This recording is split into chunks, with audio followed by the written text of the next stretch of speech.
United States E-4B Nightwatch aircraft, widely recognized as the Doomsday Plane, was recently reported to have flown into Maryland, according to multiple defense reports.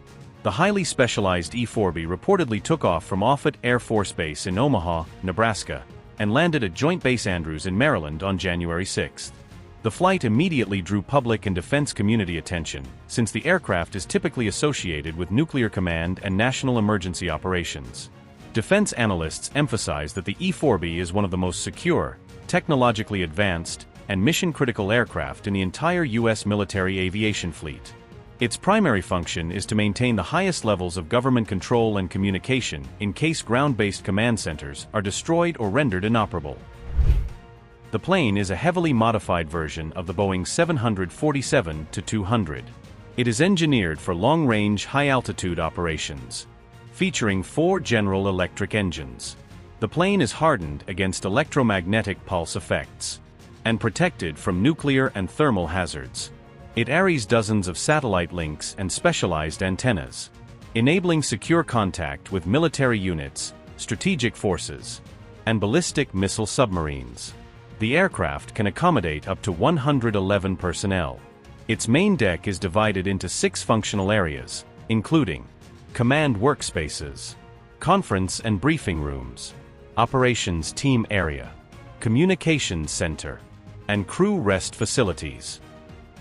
Doomsday Plane serves the role of the National Airborne Operations Center, enabling senior officials to direct national security responses from the sky. Built for endurance, the E-4B can stay airborne for exceptionally long durations because it is capable of receiving fuel mid-flight through aerial refueling procedures. This feature ensures that U.S. command authorities remain connected and operational without interruption during critical military or national emergency situations.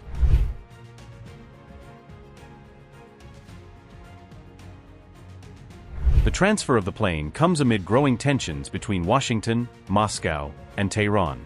On January 9, U.S. forces seized an oil tanker named Olena in the Caribbean Sea on suspicion that it was transporting Russian crude oil in violation of sanctions.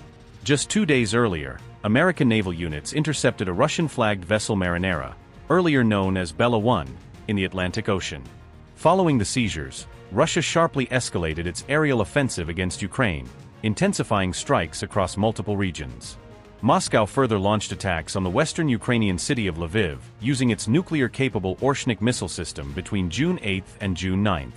Prior to that assault, a senior Russian official had issued a direct warning suggesting the possibility of a nuclear strike against the United States. At the same time, political unrest continues to grow inside Iran, driven by widespread protests following the severe collapse of the Iranian rial. President Donald Trump has repeatedly cautioned that the U.S. may consider conducting targeted airstrikes on Iran in retaliation for any government-led killing of protesters.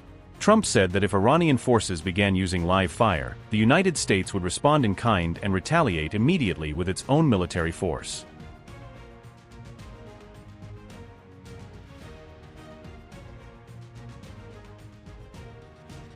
Meanwhile, the United States is actively working to expand its defense budget and increase missile production to strengthen readiness amid rising global instability.